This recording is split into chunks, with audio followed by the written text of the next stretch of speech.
I feel that there is a great misunderstanding between karma and samskara. Karma is individual. Samskara is not. When people think of karma, usually they think in terms of, did I did the right thing? Did I get a reward for my right attitude or my right action? Did I steal? Will they steal me back? Did I give? Will I get back? This is not karma. This is samskara. Karma is a memory action. It's your action. For example, if I speak here, if I talk, this is karma, my action with speech and thought. If I try to remember, this is also karma. If I try to imagine, this is also karma. All those things are karmas. All internal actions are karmas. This is why you can absolve, you can change your karma right now. Only now you can do this. You cannot perform samskaras. Now, samskaras have various meanings. Samskaras are like, for example, you want to create something. It will take time. Karma, you can change it right now. You can get self-realized, enlightened right now. But you cannot create something instantly. Most people cannot do this in the level, in the physical level. It takes time, it takes work, it takes perseverance. This is all samskaras. If you change your karma, you can persevere, you can keep acting, so you can create what you want. If you don't, then there is more problems for you. So karma is internal and you can change it right now. This is what we're looking at through the spiritual process or practice. There are various ways to do this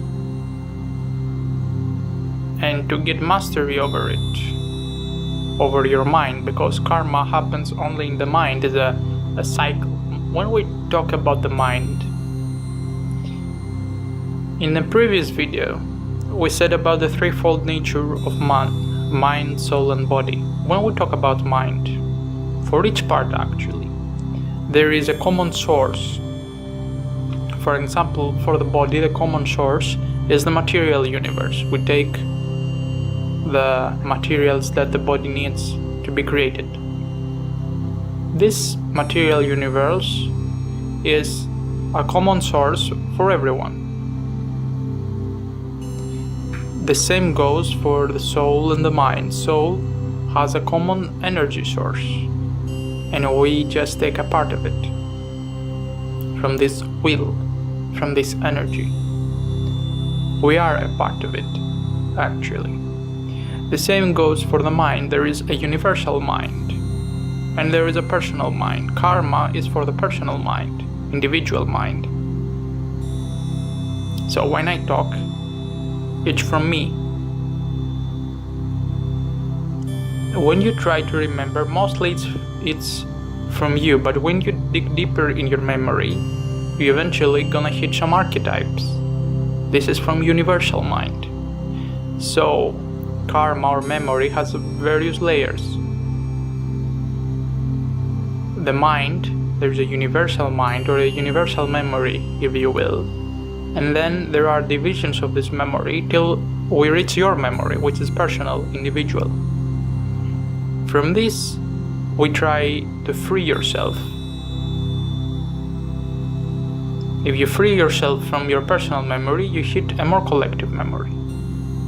Or in other terms, if you release yourself from your personal mind, you hit a collective mind. And if you release yourself from that, a universal mind. And if you release yourself even from that, well, let's not talk about in these terms anymore. So what we're looking right now is the personal mind, not the universal mind. Universal mind has many attributes, and they are common to us all. The personal mind, it follows a particular structure. I'm going to go over it right now, that karma is created. So there are 4 levels of memory in our personal mind. This is the first one, called vijnana, which means cognitions. For example, you hear a sound and you understand that this is a sound. You have a thought, oh, this is a sound. This is cognition, this is vijnana. Then is sanya, recognition. Now the thought, oh, this is a sound, transforms into another thought. And this thought is, you see, you have a personal storage of memory. For example, you hear a dog barking. The first thing is vijnana. Oh, this is a sound. Then is sanya. Oh, this is a sound of a dog. So you search with your mind in your personal memory of experiences, and you pick up a matching sound and you match them. This is sanya. Then is vedana, which means sensation. So when you understand that this is the sound of a dog, and if in your memory from your childhood or from previous experiences your encounters with dogs were pleasant, then vedana will create a pleasant sensation. If it's unpleasant, it will create an unpleasant sensation. And then the fourth thing that happens is the reaction, shankara. Your reaction can be positive or it can be negative in this feeling. So one more time, cognition, oh, this is a sound. Recognition, oh, this is the sound of a dog. Oh, I feel like this. And then you start creating. This is your reaction. If you feel like this, or if you remember that, oh, a dog bited me, then you start creating suffering. Oh, and what's going to happen to me next? Is it going to bite? Is it not going to bite? Should I go from there? Should I go from here? Should I be still? I don't know what to do. All those things are sankharas. And this is karma. This is your personal karma. How to stop this?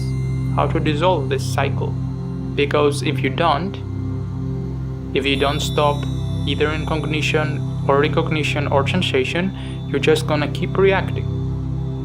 And this is what binds you internally. You just stay still and you keep creating suffering. You're reacting. You're literally recreating suffering inside of you. This is what karma is. It's not anything else. What we refer to as karma. If you stop this process and if you stop reacting, then you're free to create with your actions, either physically or not, the reality that you want.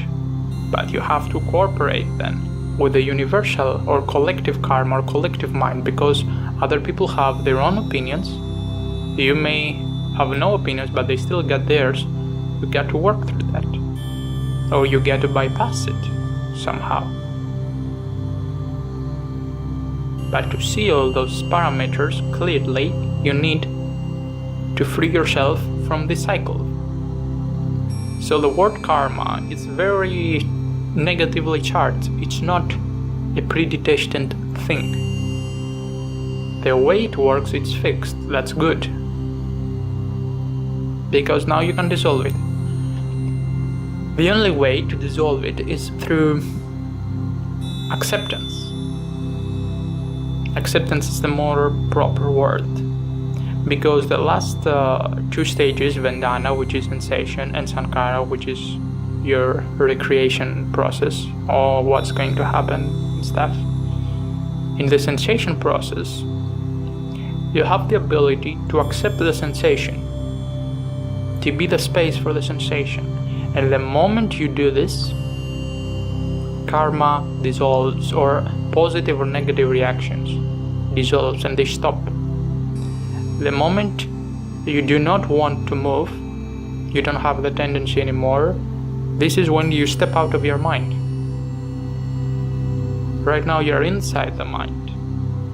You think that there is time and space, also creations of the mind, because the mind cannot take you higher than it is, which is the mind. But you can observe all this process, so you're already outside the mind. But you don't want to stay still. Not your mind will keep moving. If you realize that you are already still, then the mind stops, and all the part that is inside goes outside. And your movement stops. And from there, from this stillness, you can guide the mind again.